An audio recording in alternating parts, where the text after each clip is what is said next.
Welcome to my YouTube channel ఎగ్నా educational zone. ఏపీలోని పాఠశాలల విద్యార్థులకు సంక్రాంతి సెలవులు తగ్గింపు ప్రభుత్వ ప్రకటన. ఆ వివరాలేంటో ఒకసారి ఈ వీడియోలో చూసేద్దాం. ఇక వివరాల్లోకి వెళ్ళినట్లయితే ఏపీలో జనవరి 13, 14, 15 తేదీల్లో మాత్రమే విద్యార్థులకు సెలవులు ఉంటాయని, మిగిలిన రోజుల్లో అదనపు తరగతులు నిర్వహిస్తున్నట్లు తెలుస్తోంది.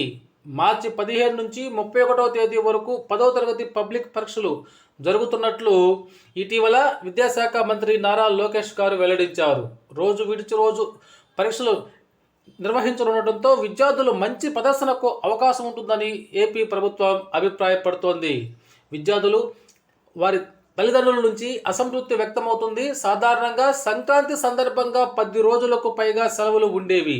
ఇప్పుడు కేవలం 3 రోజులు మాత్రమే ఇవ్వడం పట్ల విద్యార్థులు అసహనాన్ని వ్యక్తం చేస్తున్నారు. అయినా కూడా విద్యార్థుల భవిష్యత్తుకు దృష్టిలో పెట్టుకొని తీసుకున్నటువంటి నిర్ణయమని ఏపీ ప్రభుత్వం చెప్తోంది. తద్వారా వారు బాగా చదువుకొని మార్కులు వస్తాయని ఏపీ ప్రభుత్వం అభిప్రాయపడుతోంది.